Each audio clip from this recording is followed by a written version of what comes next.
es decir, ¿qué es un grupo electrógeno? Podemos definir un grupo electrógeno como un equipo capaz de transformar la energía química contenida en el combustible, podría ser gasoil, gas, HVO, transformarla en energía eléctrica. Para ello, ¿qué es necesario? Bueno, pues principalmente tenemos estos tres componentes: motor, alternador y cuadros de control y potencia.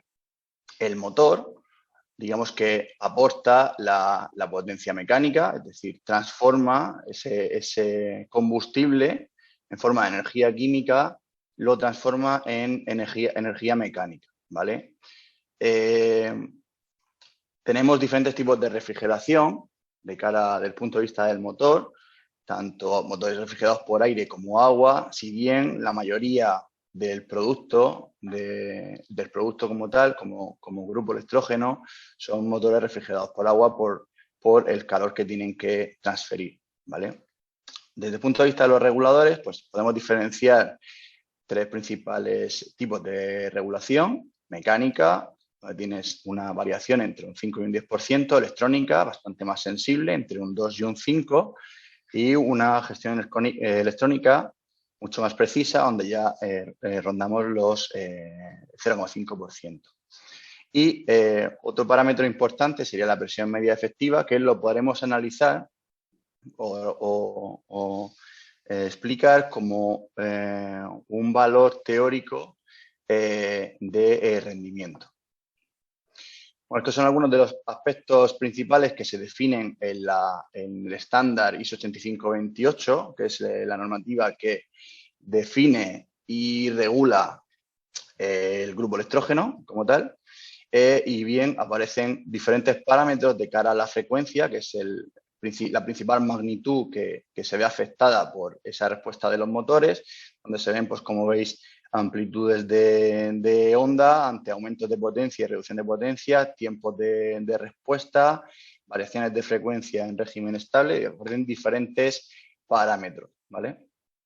Desde el punto de vista del alternador, es el componente que transforma esa potencia mecánica que genera el motor en energía eléctrica, ¿vale? De igual manera, estos equipos también tienen que refrigerarse con soluciones en el mercado, tanto de aire como de agua, si bien la mayoría son refrigerados por aire, ¿vale? Puesto que su eficiencia son mucho mayor y, por tanto, es menos el calor que tienen que evacuar. De cara a la regulación, pues tenemos esos tres tipos de regulación: pues condensador, transformador o electrónica. Y de cara a la excitación, podemos hablar de excitación tipo SUM o bobinado auxiliar o imán permanente. De igual modo, en la ISO 8528 aparecen definidos esos parámetros, en este caso de tensión, ¿vale? Que vienen definidos, ¿vale? Tanto para aumento como para deslastre de carga, así como en un régimen estacionario. En cuanto a control y potencia, en cuanto a los cuadros, el tercer elemento principal del grupo electrógeno, pues aporta la funcionalidad al conjunto, ¿vale? Desde cuadros manuales automáticos, es decir, cuadros donde se puedan accionar manualmente con un operario o de forma remota a través de contactos o por comunicaciones.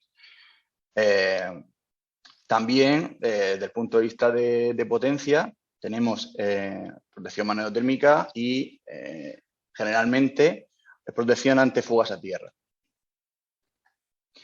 En cuanto a definiciones de potencia, la ISO 8528 define o declara varios tipos de potencia, pero antes de entrar en detalle con esto, deberíamos definir qué es la potencia eléctrica. ¿Cómo se define la potencia eléctrica? ¿De dónde salen las caveas? Bueno, las caveas, bueno, esto no es magia negra, no es como la fórmula que se muestra en pantalla, no es una fórmula matemática complicada. Si bien las caveas son potencia aparente, es un resultado producto de una relación trigonométrica entre la potencia activa, que sería la real, mostrado en este símil como lo que sería la parte bebible de la cerveza, y la espuma, que sería la reactiva, que sería el producto resultante de cargas inductivas y capacitivas. Es algo habitual lo normal y común en instalaciones, dadas las cargas inductivas y capacitivas que podemos tener, ¿vale? Hay una relación clara como kVA es igual a los kilovatios entre coseno de phi o factor de potencia, ¿vale? Fórmulas de calcular la potencia eléctrica, pues tenemos ese consumo o ese aporte mecánico de motor menos el consumo del radiador por eficiencia, ¿vale?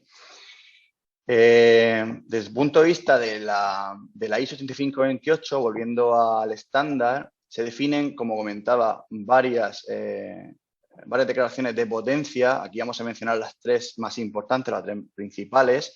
La primera de ellas sería el Prime Power o PRP, como la potencia máxima disponible ante cargas variables durante un número ilimitado de horas por año, ¿vale? Sin tener en cuenta los periodos de mantenimiento y su potencia media consumible durante un margen de 24 horas no debe exceder el 70% de ese valor, ¿vale?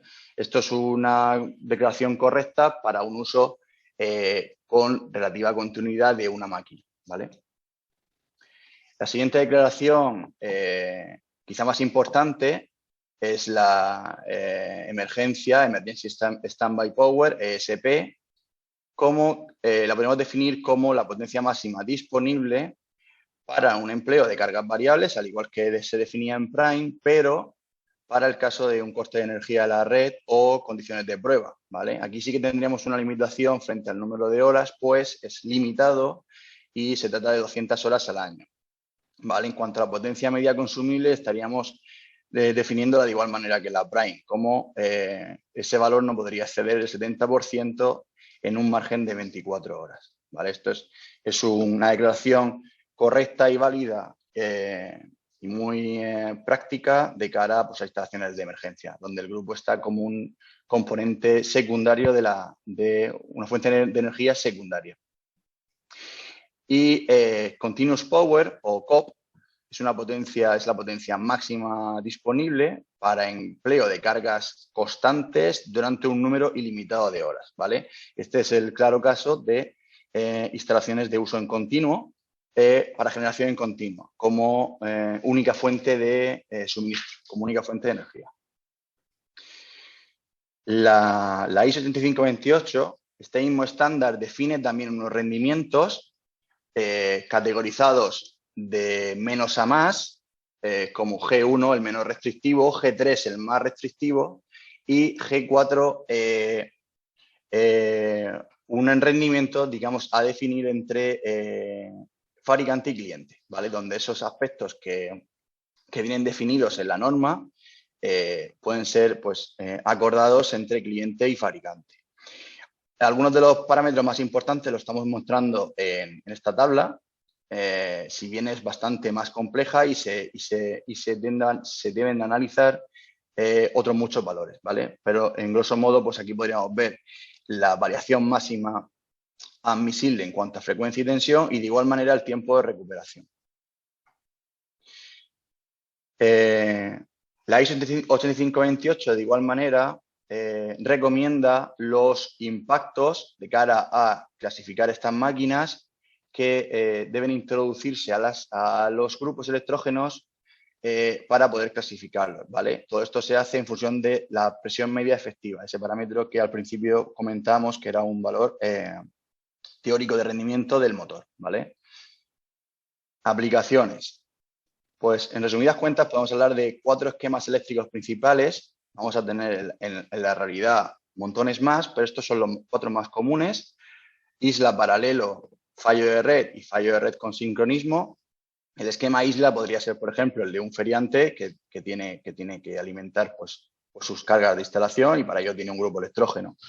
El isla paralelo podría ser, por ejemplo, el caso de una obra donde existan varios grupos en paralelo y en función de las cargas que se vayan presentando, pues los grupos electrógenos podrían entrar y salir en juego en ese escenario, sincronizándose y entregando mayor o menor potencia. Fallo de red sería el caso típico, por ejemplo, de una residencia, por ejemplo, un uso doméstico o residencial, donde hay un grupo electrógeno como fuente secundaria de energía y en caso de un fallo de red, pues esa conmutación daría paso a que el grupo electrógeno asistiera a la instalación.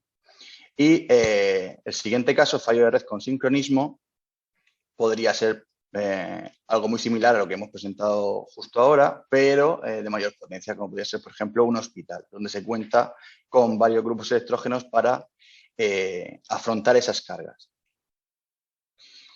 Desde el punto de vista esquemático, pues podríamos representar cómo se produce esto. Pues esto es un retorno sin paso por cero, donde tenemos una carga que está siendo asistida por la red, aparece un fallo de red y en consecuencia pues se le da una orden de arranque al grupo electrógeno, pasa un corto periodo de tiempo entre que se da esa orden y el grupo electrógeno arranca, asiste a la carga, toma el control, entrega potencia a esa instalación y cuando retorna a la red se sincroniza el grupo electrógeno con esa onda de red que aparece nueva en el sistema, se sincroniza y automáticamente se pone en paralelo y empieza a elastrar carga de forma que la red toma el absoluto control.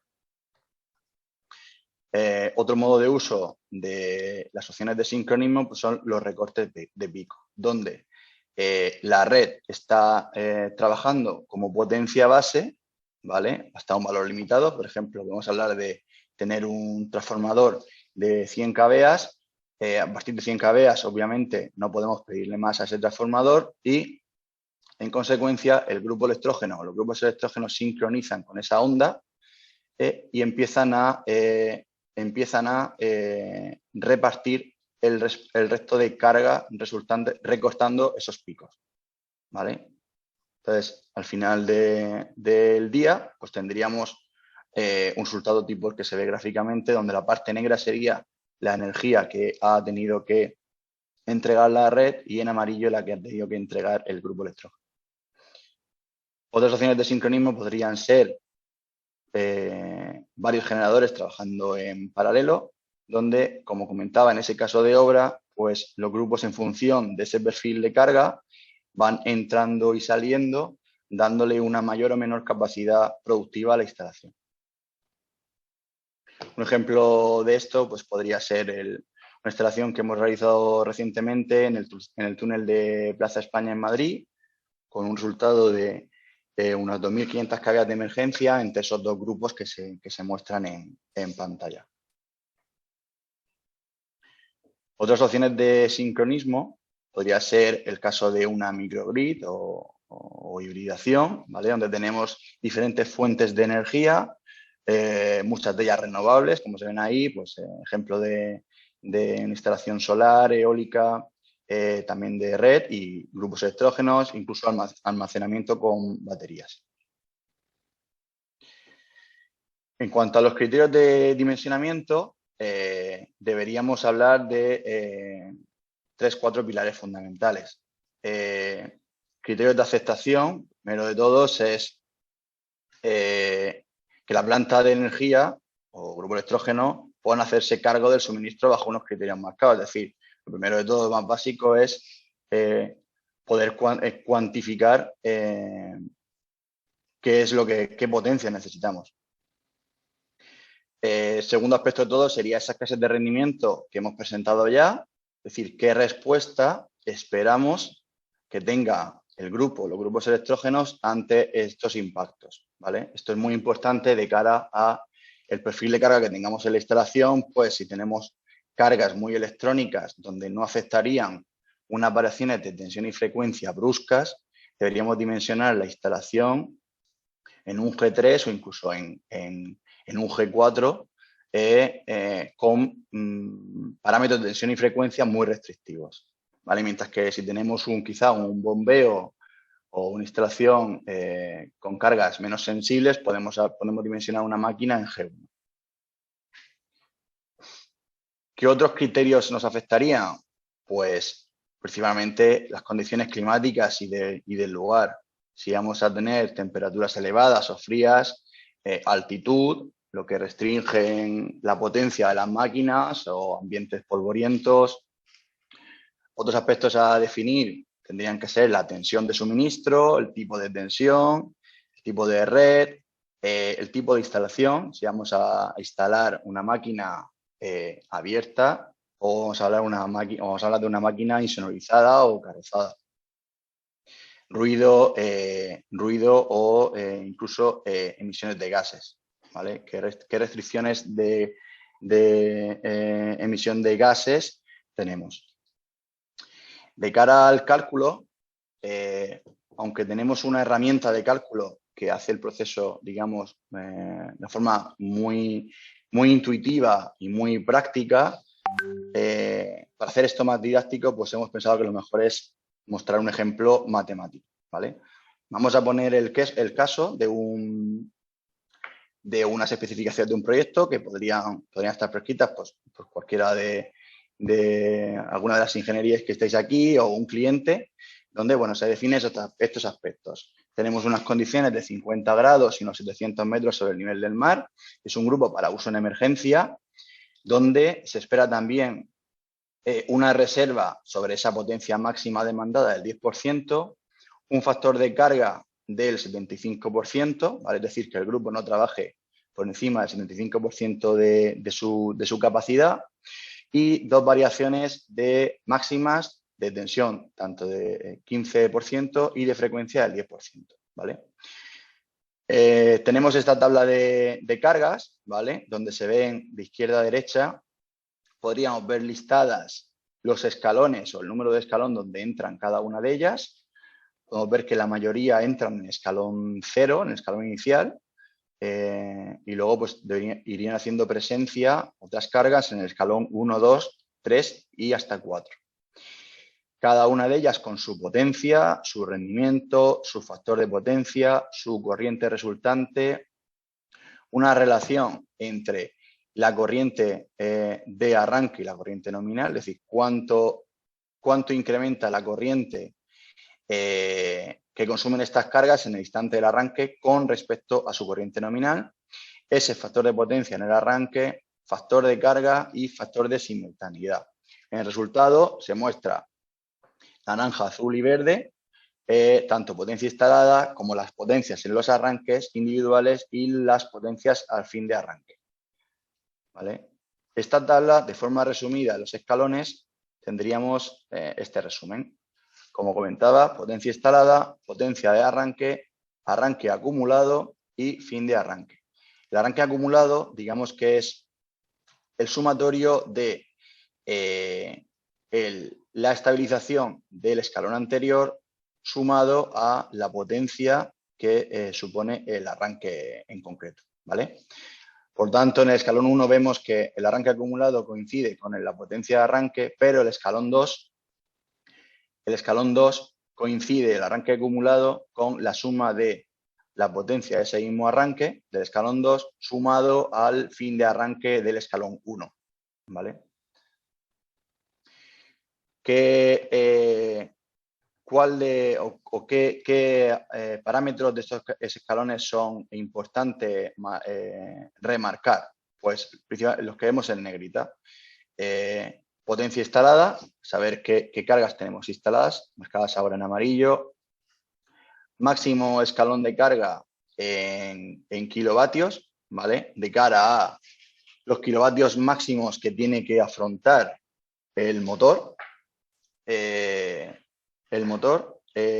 Máximo escalón de carga que tendría que afrontar, en este caso, en cabeas, el alternador, puesto que es el alternador el que nos va a generar las cabeas, y la potencia máxima demandada, tanto en kilovatios como en cabeas. Es decir, esto es la potencia máxima que nos va a pedir la instalación, ¿vale?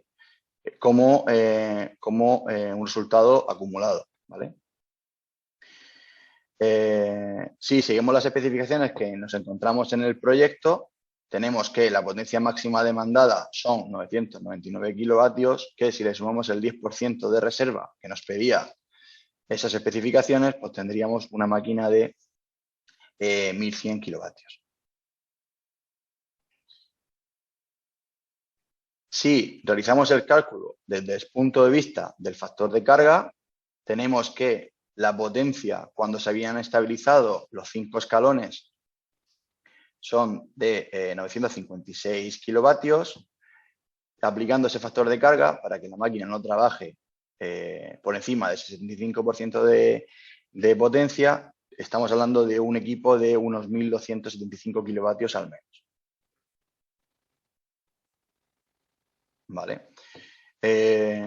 Primera opción, pues seleccionaríamos de los modelos de portfolio el que más se aproxime. En este caso, pues el HTW 1530 T5 no sería suficiente, puesto que el valor tanto en kilovatios como en kVA no es suficiente para el cálculo que estamos viendo. Además de eso, tenemos que tener en cuenta que vamos a tener una reducción de potencia tanto en motor como en alternador, dadas las condiciones de instalación que teníamos. Pues a 50 grados, ese motor y ese alternador sufren una reducción de potencia. No es válido, por tanto, el HTW 1530 T5. Si nos vamos a un modelo superior, el HTW 1745 T5, con una potencia prime de 1.379 kilovatios según condiciones ISO 8528, tenemos ese resultado. Un motor que va a tener una reducción del 4% de potencia a 50 grados, una reducción de potencia del 50%, del 6%, perdón, a 50 grados, que según condiciones ISO nos daría esos 1.389 kilovatios, pero según condiciones ambientales de instalación tendríamos 1.332 kilovatios. Por lo que este modelo sí que sería válido ante las necesidades que tenemos de 1.275 marcadas aquí arriba.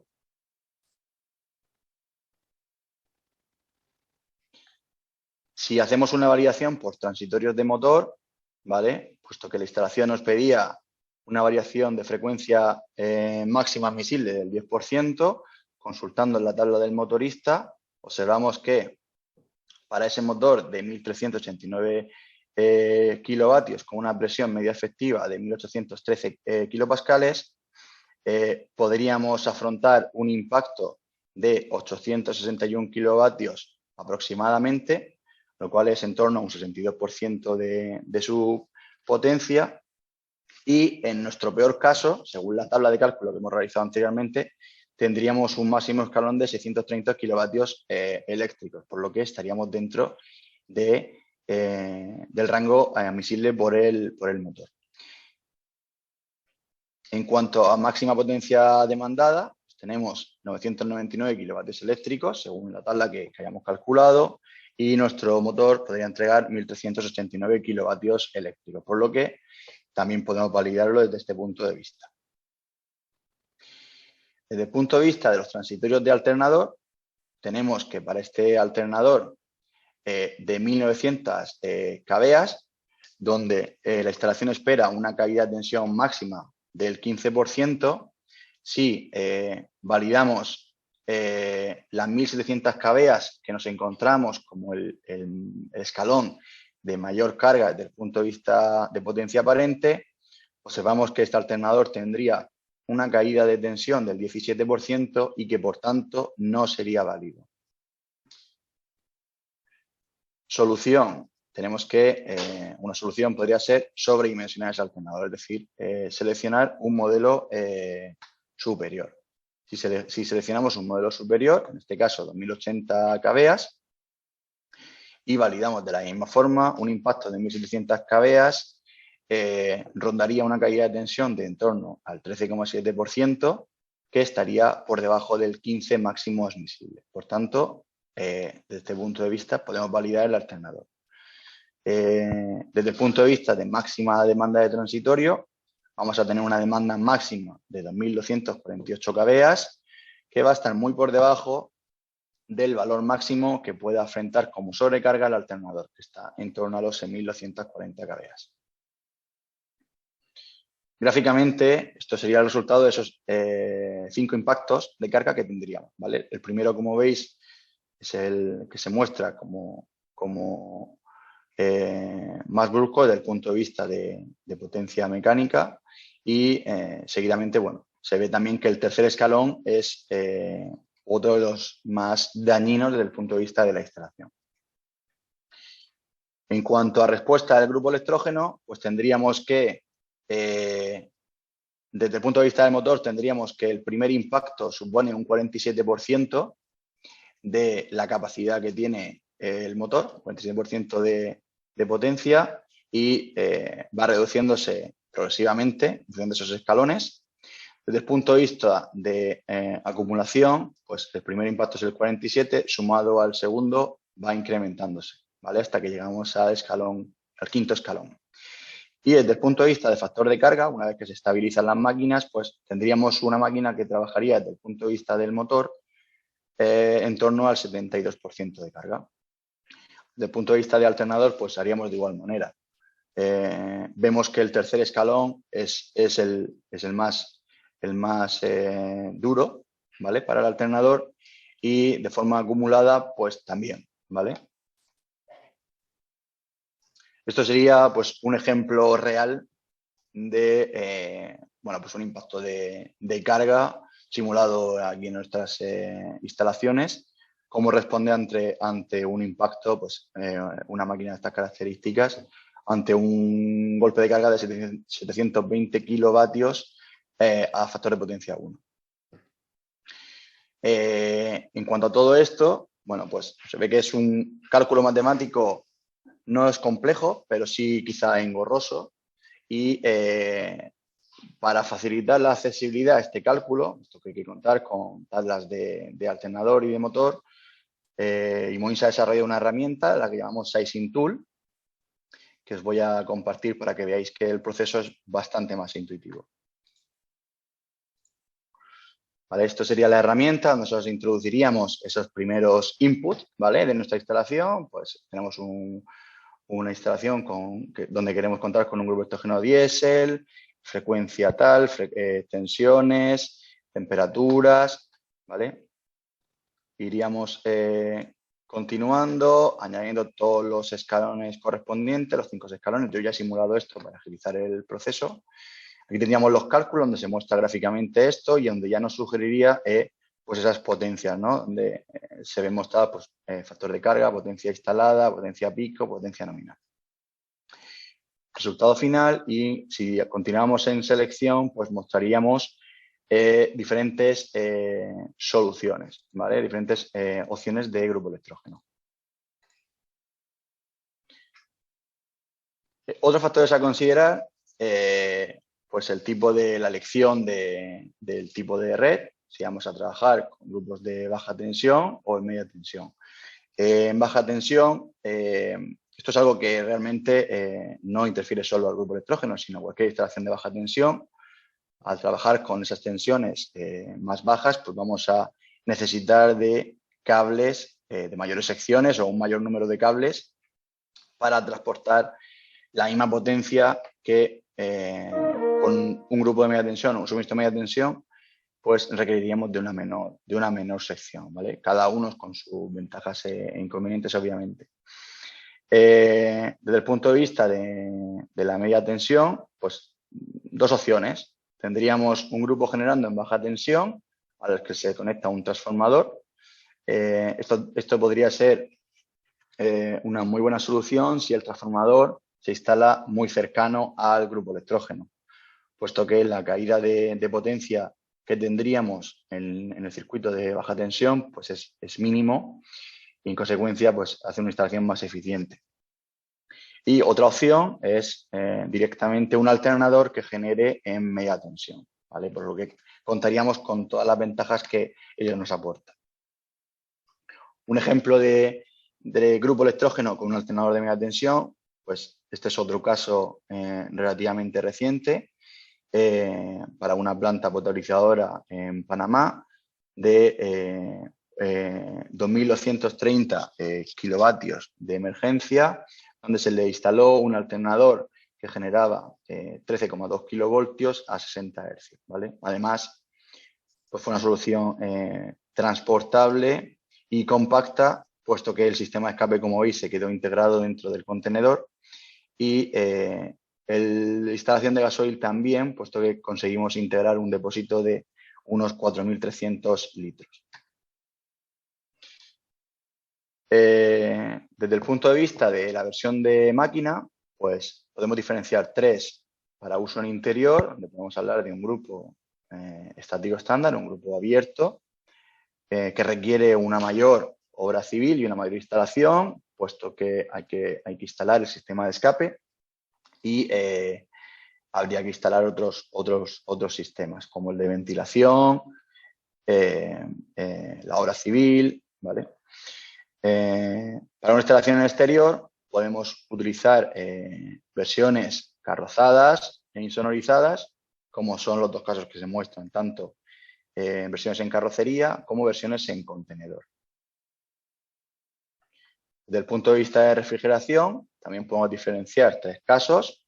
El grupo con radiador adosado, este es el más frecuente, ¿vale? Donde es un radiador conectado bien rígidamente o bien a través de poleas mecánicamente al motor, por lo que el motor condiciona la velocidad de giro del ventilador, ¿vale? En consecuencia, podríamos tener para grandes máquinas altos caudales de aire y, en consecuencia, un alto nivel sonoro.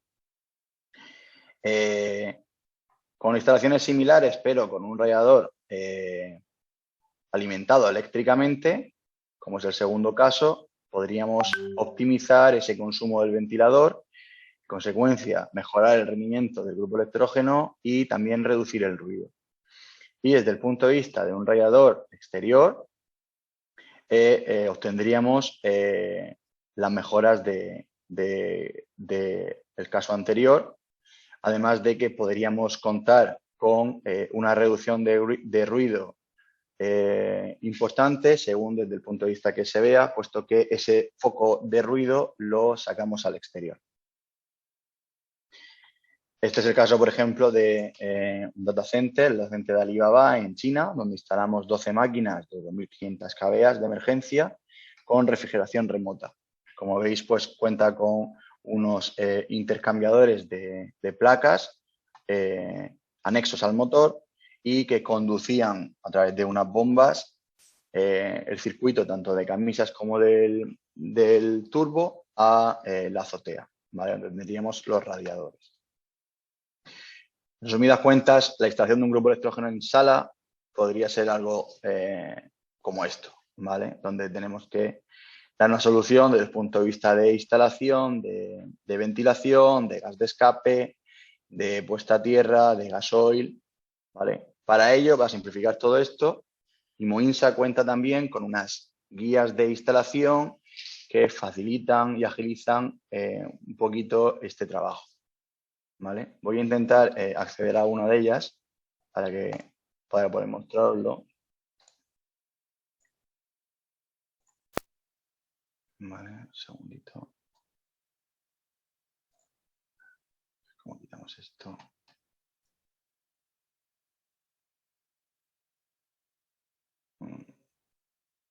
Es que no me dejan. Vale, aquí. Por ejemplo, si accedemos a la del sistema de escape, que es una muy interesante, pues tenemos dos opciones. Una versión en PDF más detallada, donde se muestra paso a paso esos cálculos. O también tenemos una opción online más interactiva, visual, bastante más amena, donde ya nos marca unas pautas a seguir.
volviendo a nuestra presentación, pues, y analizando el nivel de ruido, podemos diferenciar diferentes focos de ruido: motor, alternador, el ruido estructural o mecánico, el ruido de la ventilación y el ruido del escape, como los 5 focos principales de ruido.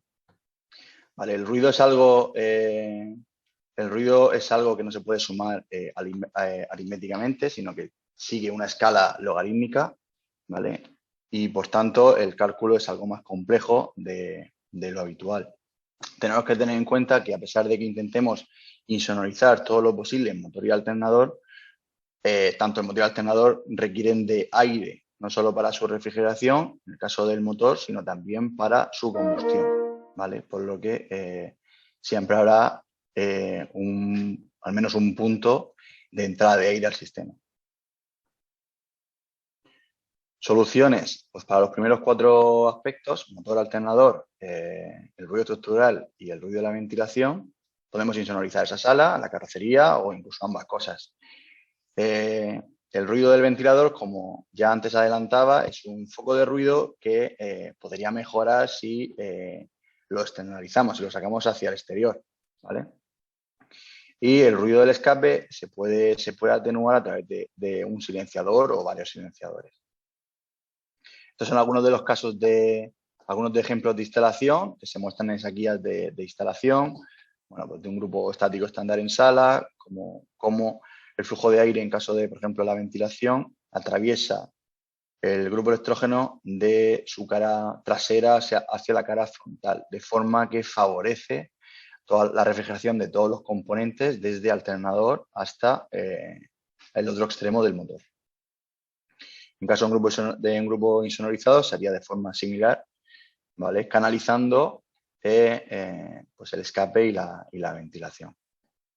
Algunas de las soluciones para poder invocar el ventilador o el escape, pues son algunas de estas que se muestran aquí, ¿vale? Que Moinsa ya tiene desarrolladas. ¿Vale? Aquí, bueno, algunos consejos para dimensionar esa salida y entrada de aire, ¿vale? También se pueden consultar en la guía de instalación. Un caso práctico muy breve de cómo dimensionar el área, ¿vale? En base a el área del radiador, ¿vale? Y también teniendo en cuenta una consideración de no superar en torno a los 3,7, 3,8 metros segundo de flujo de aire, puesto que una velocidad superior va a favorecer la entrada de agua en caso de lluvia. Desde el punto de vista del sistema de escape, en definitivas cuentas, como hemos visto en ese pequeño vídeo, tenemos una contrapresión total producida por ese sistema, ¿vale? Para canalizarlo, formado por tuberías, codos, silenciosos, la propia tapeta de escape que pongamos para evitar la entrada de agua. Toda esa contrapresión generada en el sistema nunca deberá exceder el valor máximo admisible por el motor, puesto que si no lo ahogaremos, en consecuencia el motor se parará. Aquí algunos de los datos que se muestran en nuestras guías para el dimensionamiento de esas pérdidas de carga, ¿vale? De la instalación. Desde el punto de vista de normativa, pues podemos consultar la UNE 123.001, donde se muestran esos valores de cómo hay que dimensionar las chimeneas. Del punto de vista de instalaciones de gasoil externas, pues aquí se pueden ver varios ejemplos, desde un trasiego con bomba o con una electroválvula, una admisión directa desde un depósito externo, donde tenemos admisión y retorno al motor, o una solución pasando por un depósito nodriza, ¿vale? Otro punto característico de la instalación de un grupo electrógeno es su puesta a tierra, ¿vale? Como puesta a tierra tenemos diferentes soluciones. Si bien nuestro sistema de distribución habitual, estándar, sería el TNS, sin embargo, dependiendo del tipo de cuadro o configuración de cuadro al que nos enfrentemos, pues podríamos tener otro sistema de distribución. En cuanto a anexos normativos, pues sabed que Imoisa cuenta con la declaración de conformidad CE, ¿vale? De acuerdo a todas las directivas que se cumplen. Desde el punto de vista del reglamento electrotécnico de baja tensión, pues podemos ver que se muestran definidos 3 tipos de suministro, ¿vale? Socorro, reserva o duplicado en función de la potencia contratada. En la ITC BT40 del reglamento técnico de baja tensión también podemos diferenciar los 3 tipos de instalaciones desde el punto de vista de generación: aislada, asistida o interconectada, siendo aislada el caso donde se encuentra un grupo solo como fuente de energía, asistida donde el grupo electrógeno o otro generador aparecen como una fuente secundaria, que en el caso de que se pusiera en algún momento en transferencia, es decir, sin evitar un cero, ¿vale? Tendríamos que cumplir todos los puntos que aparecen ahí listados. Y en el caso de ser una instalación interconectada, habría que considerar todos los aspectos desde el punto de vista de trabajo en paralelo con la red de forma permanente. Aquí podemos ver una pequeña copia de lo que dice el reglamento en cuestión sobre estos 3 puntos.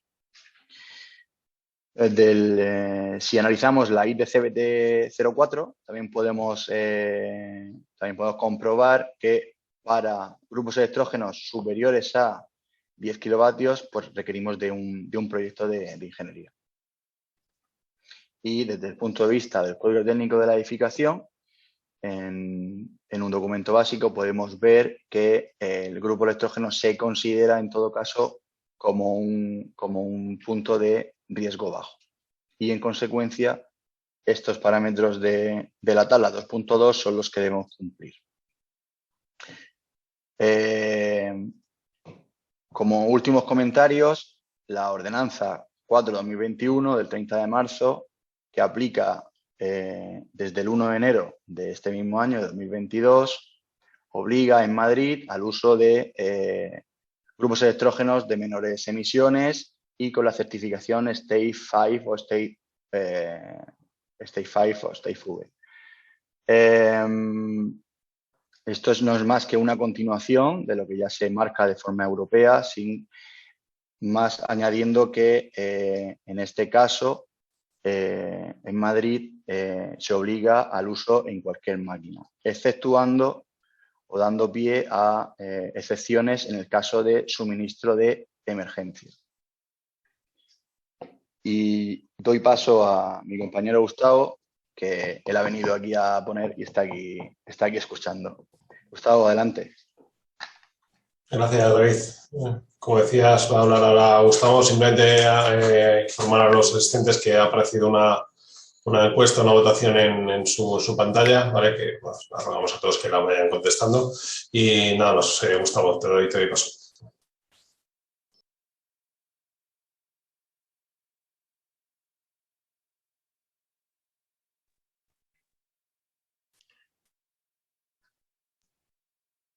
A ver, Gustavo, que ahora sí. Ahora sí.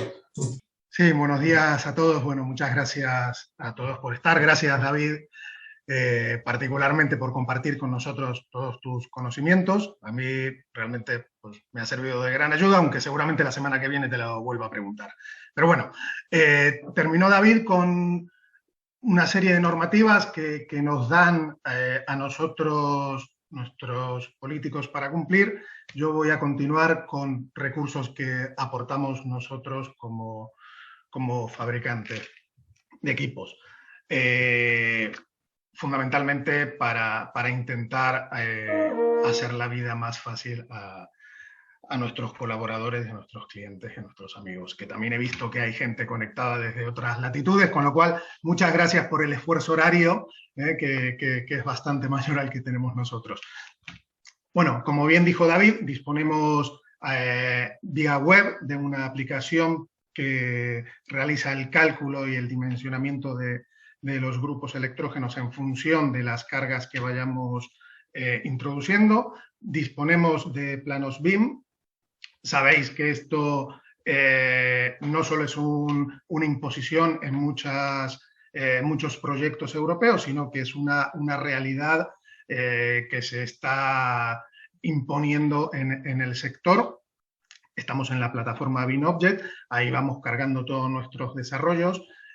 Disponemos también en plataforma online de todo el despiece de nuestros equipos con acceso 24/7, las guías de instalación que adelantó David, y cada equipo nuestro cuenta con un código QR a través del cual podemos obtener la información constructiva de certificados, etcétera, y manuales que tienen los equipos, ¿no? Esto es algo en pos de la digitalización de nuestro mercado.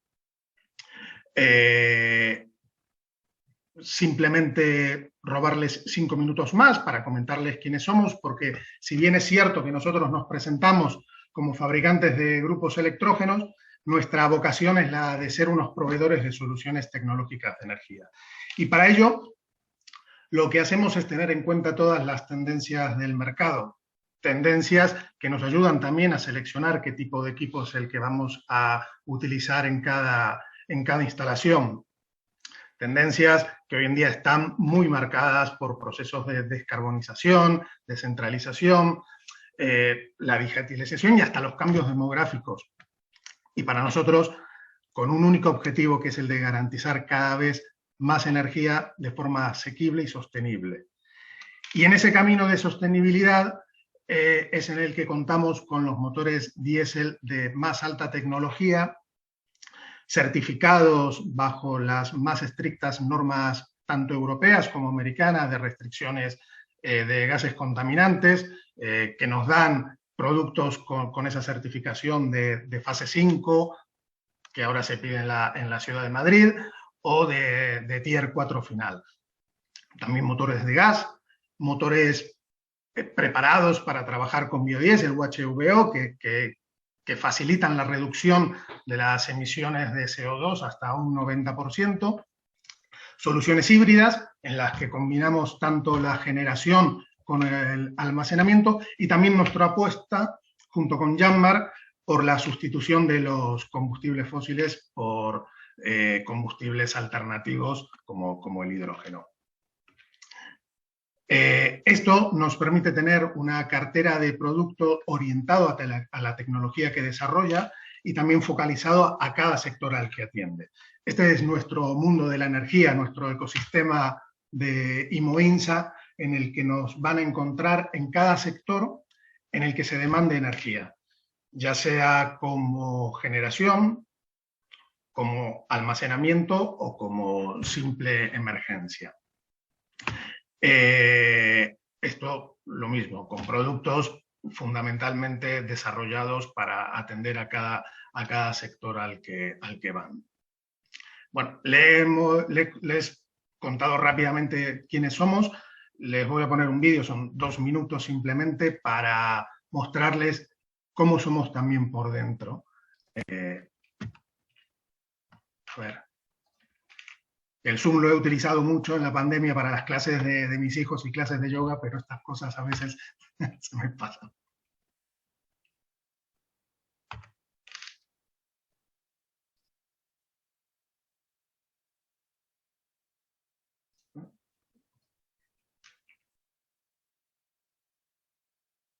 A ver si va.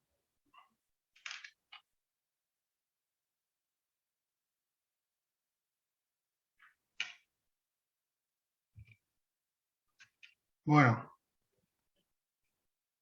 como siempre,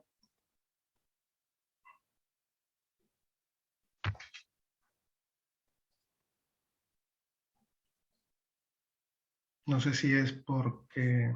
Sí, va un poco lento, Gustavo. Si quieres podemos dejar el link en el chat, dejamos el link al vídeo. Sí, si quieres dejarlo luego por ahí. Para sí, supongo yo que será la conexión a Internet. Bueno, lo que hablamos de la digitalización. Para terminar, unas últimas cifras para que nos conozcáis mejor. Nuestra empresa fue fundada en 1982, contamos actualmente con más de 1.000 empleados y una capacidad productiva de 60.000 unidades al año, repartida en 8 centros productivos y 12 filiales en todo el mundo. Nuestra presencia es global, aunque hoy en día seguimos siendo en España el país principal al destino de nuestros productos, representando un 12% de nuestra facturación. Aquí es donde estamos, así es como somos. Reseñar también como hecho relevante que nosotros destinamos entre un 13 y un 17% de los beneficios en reinversión en I+D. Esto, bueno, además del desarrollo de productos orientados a sectores, se prima el control de todo el proceso productivo gracias a nuestra condición de fabricante vertical. Esto nos permite controlar y asegurar todo el proceso. Al ser un fabricante vertical, pues disponemos de fabricación propia de alternadores, además de contar con principales marcas, como Galta y Stanford. También diseñamos y fabricamos nuestros propios micros de control y de potencia, nuestras carrocerías y desde el 2015 también nuestros motores, ya que en el 2015 se produjo una unión estratégica entre Imoinsa y Yanmar, fabricante japonés, por el cual, bueno, nuestras empresas se han unido. Desde entonces, Imoinsa forma parte de Yanmar Energy Service, que es la unidad de negocio de sistemas de energía de Yanmar.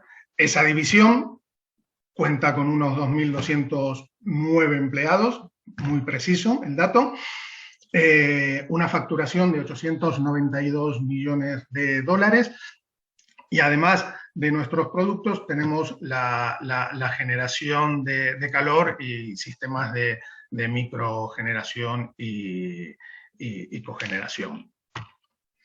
Este es el acceso que algunas personas, bueno, no lo dije mientras estaba hablando David, he intentado responder algunas preguntas que nos han ido poniendo. Este es el link que da acceso a todas estas herramientas. Y bueno, nos tenéis para lo que necesitéis. Si queréis que profundicemos algún aspecto más, había preguntas orientadas fundamentalmente en cuanto al dimensionamiento. Recuerdo una que pedía ahondar en los valores de variación de tensión y frecuencia, que bueno, lo que había que aumentado era que esto estaba determinado por la norma, la ISO 8528, y que era en función de las clases de ejecución.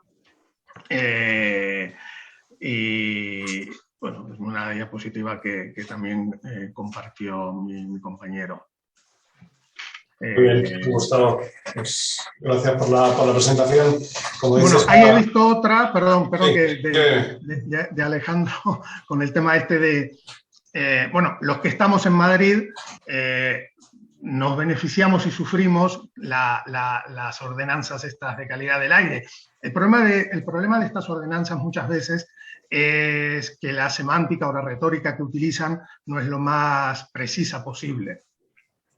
Con lo cual, es cierto que se permite la utilización de equipos que no cumplan la fase 5 de la regulación europea para situaciones de emergencia, pero está en un apartado en el que habla de suministros exteriores. Con lo cual, hay un poco de incongruencia. Nuestra recomendación, en cada caso, y lo sabéis quienes trabajáis habitualmente con nosotros, es consultar a las UCLES de si en ese proyecto está incluido o no. Más que nada porque si bien esta ordenanza se promulgó el año pasado, entró en vigor hace unos meses, y estamos en este proceso de transición que no sabemos cómo el propio ayuntamiento va a reaccionar ante esa solicitud que hacen a nivel de normativa. De hecho, soy conocedor y consciente que muchas ingenierías que trabajan para el propio ayuntamiento desconocían cómo aplicarla. Muy bien, Gustavo, pues justamente te iba a trasladar esa pregunta que decías de Alejandro Terano, pero bueno, ya has contestado y has dado los detalles. Ha habido un montón de preguntas, muchas las habéis ya contestado vosotros en directo en el chat de preguntas y respuestas. Quedaba alguna pendiente, si queréis podemos comentarla. Nos preguntaba Juan Carlos Martín por temas de datos de potencia y de directividad. Si les habéis podido echar un ojo a esa pregunta, de que son datos muchas veces muy difíciles de conseguir, ¿no? Que dónde se pueden conseguir este tipo de datos, porque el problema es que no pueden calcular con precisión los sistemas de aislamiento acústico, ¿no? Y dice Juan Carlos que tienen que sobredimensionar las instalaciones acústicas, perjudicando así al cliente final por no disponer de estos datos. Si podéis aportar algo en este sentido.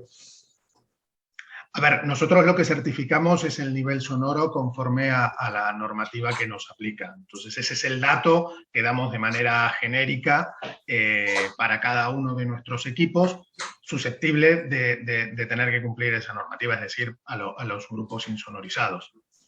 Los grupos abiertos no damos ese valor. Es cierto que en el diseño de nuestras carrocerías o para el diseño de nuestras carrocerías o durante el diseño de nuestras carrocerías se toman los valores conforme a la ISO y tenemos estudios más exhaustivos sobre los equipos.